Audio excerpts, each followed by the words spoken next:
Welcome to our tutorial on how to hide the Snoozed label in Gmail on your PC. The Snoozed label in Gmail allows you to temporarily remove emails from your inbox and have them reappear at a later time. However, if you prefer to have a clutter-free inbox without the Snoozed label, follow these simple steps. Step 1. Open Gmail.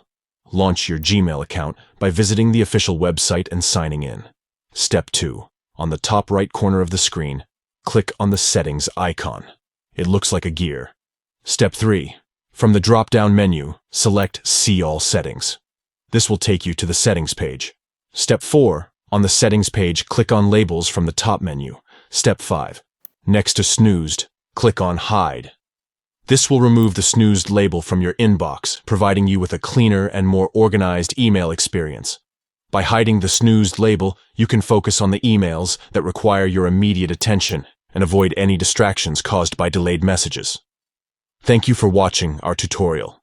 For more helpful tips and tricks for optimizing your Gmail usage, don't forget to subscribe to our channel.